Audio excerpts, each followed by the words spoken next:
I don't really do a lot of neutral opinions in these videos, in these Hawks reactions.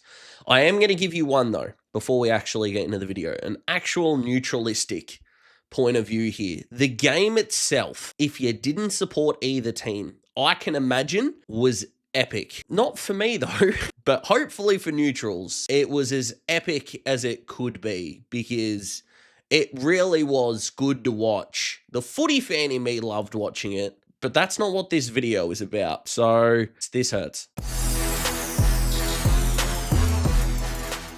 So I know with the result, we're going to be caught up with a lot of things. I think we're going to get caught up in, well, the result. Obviously, we're going to get caught up in a lot of negatives because of the result. So let's kind of go through, I think, the two that are going to get talked about by Hawthorn fans the most. The first one is going to be that second quarter. And look, as weird as it sounds, because it's kind of the flip for Adelaide, and I think the hypocrisy in that, I don't think we can lose. And what I mean by this is that they had no structure in the first quarter because we came out and jumped them. And of course, this is the team that is on top of the ladder at their home ground. We made them lose all structure. We made them lose nearly everything that gives them a sense of identity. Maybe they were a little bit slow coming off the Port Adelaide smacking in the showdown, whatever you want to attribute it to us. Although I think we deserve a lot of credit for it, for the way that we played in that first quarter. We threw a punch in the first quarter. They threw a punch in the second quarter. I know it's not ideal. I understand that in a big way. But if you come out of this thinking it's a team that's definitely going to finish top four now versus a team that is hoping to finish in the top four, they've both thrown a punch. We reset at halftime, and then where do you go from there? I think is actually the way to look at it, because the way that they were able to take the ball off us was great. I think the biggest difference between that first and second quarter wasn't necessarily what we did with the ball, but it's what we did without the ball that was the big concern, because they were just able, ball movement wise, from D50 to forward 50 was insane. Off the top of my head, because I'm recording this legitimately 3.5 minutes after the final siren's gone, I don't have the numbers on what they were able to do chain-wise between the D50 and forward 50, so we'll see how that goes. I'm looking forward to seeing what that looks like in retrospect, and credit to the Crows, of course. I know I don't normally do that during these videos, but that really was a team that's on top of the ladder having an outstanding win, and a well-deserved one, because they were the better team for 3/4 of the game.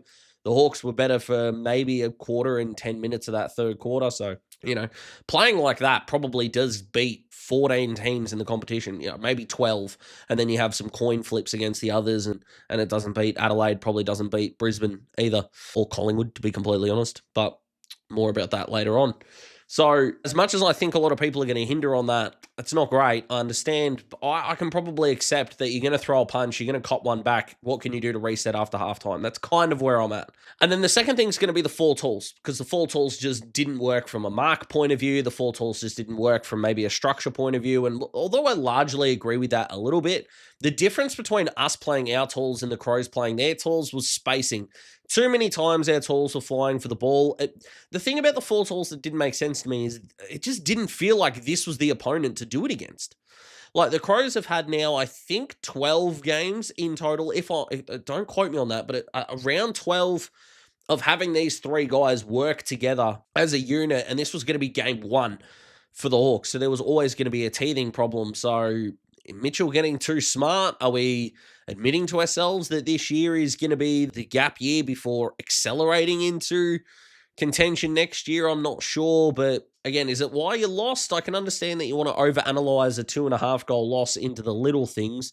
I really do. Is it why we lost? No. It didn't help us win either. So I guess it's kind of up to you on how much you want to take away from that. I didn't like it. I don't think it worked. Kelsha being subbed off objectively was either the right call or had to be Marbior, had to be one of them. I don't think Mitch Lewis was a net negative on the night overall. Josh Worrell was outstanding no matter who he was playing on except Gunners. He was obviously the best of the tall forwards for us tonight, with that miss in the last quarter not included. So the four tools, the second quarter, I think they're the things that are going to get hung up on a lot by fans. But let's actually get into the two reasons that I think we lost tonight. The real big two reasons. The first one is the midfield. Now, you're going to look at the clearance numbers, and I don't know whether I've put them on the screen yet or not, but the clearances were sort of whoop-de-doo, I suppose, but on overlap and between the arcs, their midfielders just were nowhere near as good, effective, or anything like that. Sam Berry, there should be no scenario where Jai Newcomb pens a 6-year contract extension and it is hard to tell the difference if he was better than Sam Berry. It's inexcusable.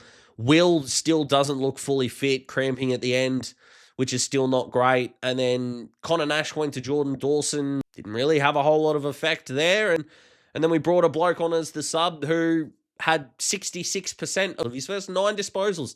Jimmy Warple committed 6 turnovers. 6 of them. Yeah, that's pretty freaking excusable, to be perfectly honest. So, yeah, to think there were actually people more on Twitter than YouTube that thought Jimmy Warple was a better fit than Zach Butters. I wonder what you peanuts are doing tonight. Not good. Not fun.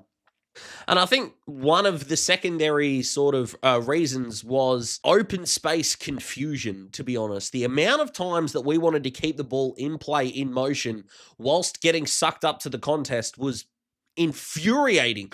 If you want to lock the ball in, which, look, the umpires were not rewarding anyone for locking the ball in. There were a lot of holding the ball decisions tonight. I love the way that holding the ball was umpired tonight. I really do, because if we are going to do the whole, you can't just lock the ball in if you've got an arm free, I do understand that we kind of need to give credence to, well, if you throw a boot at it and miss, it's not going to be holding the ball. I don't think you can have it both ways. I would much rather reward the tackler for their opponent doing nothing than their opponent trying to do something. That's where I stand on that. And that's both ways, by the way.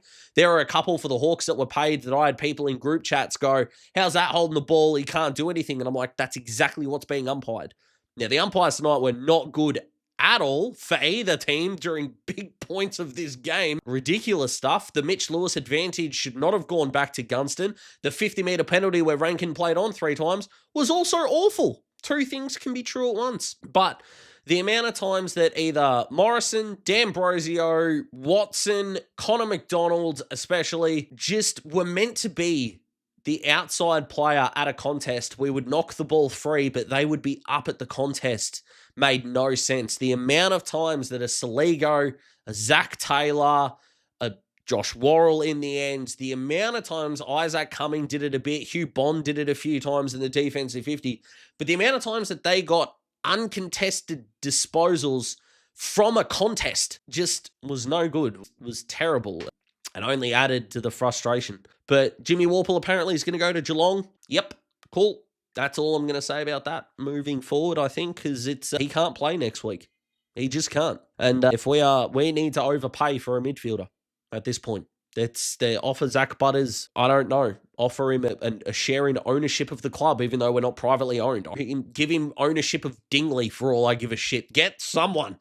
It's in this midfield, my God. The Massimo point, which is also going to be a talking point, pun not intended, which is surprising from me. Felt very Trent Crowe 2001 prelim-esque, which really sucks. For a bloke who is probably the best field kick in the team, Josh Weddle on the Thursday rub last week said that he would love for Massimo to be kicking the ball inside 50 to him. For a bloke that's so good in open play, to have kicked 5 goals, 8 for the year is just inexcusable. That miss was inexcusable, and the compounding effect of that is that Gunners and then the Wizard, well, Watson, if you want to go with that, were then rushed in their delivery of the footy. So that's pretty much sort of what I've got to say there. Lloyd Meek, by the way, and this is why Supercoach points is being toxic in terms of footy culture. He got bitched by Riley O'Brien tonight. There's no other way of putting it.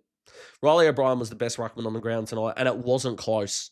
I know Lloyd had moments, and I know he had the third quarter, he was pretty good, but walking off tonight, nowhere near did he win his position, which is a shame, which is a real shame. So he's still leading the MVP because Jai Newcomb's not, I don't think, in the votes off the top of my head. I'm actually recording this and have no idea who I'm putting in the MVP at this point. I need to have a deeper think about it. That's how crazy it sounds. But I do know that Mass was probably our best, even though that miss was inexcusable. He was just so freaking good. Guinea was excellent as well. Jarman Impey was fantastic. I think I'm going to give the 5 MVP votes to Gunners just because he was our most dangerous forward. Mass, I'll give the 4. The other 3 are on the screen because at this point, I haven't fully decided yet. The leaderboard is up there on the screen. And in terms of what's going to happen moving forward, we've got Collingwood next week, Brisbane, and then Melbourne. Or Melbourne, then Brisbane. 2-1, and we probably make it. Who's the second win going to be against? If we assume we beat Melbourne, I'm not confident on Collingwood. I'm not confident against Brisbane. And considering how well the Bulldogs played, it tonight kind of shifted, especially the quarter time attitude, I think just made me shift from, this is in our hands versus it's not as much in our hands as I thought. It's still up to us. If you win 2 of the last 3, you make it. But that hurts. And I know that the journey we're on is not a linear one. But yeah, not good. Not fun. And a massive credit to the Crows. Top of the ladder for a reason. Home ground. Massive. Fantastic. And they deserve their win. They're probably the best team in the comp. And I wasn't wrong about the Crows last year. I was just early. So there you go. This sucks. I feel like shit. And I did not enjoy this outside of the first 32 minutes. So, like the video if you like the video. Comment all of your anger and frustration. Subscribe to the Daz Talks Footy family. And fingers crossed for some optimism. If there is an advantage here, is the videos where the Hawks lose always do better than the ones where we win. So, thank you to all the extra people that have enjoyed my sadness. Have a good one, guys, and I'll see you next time.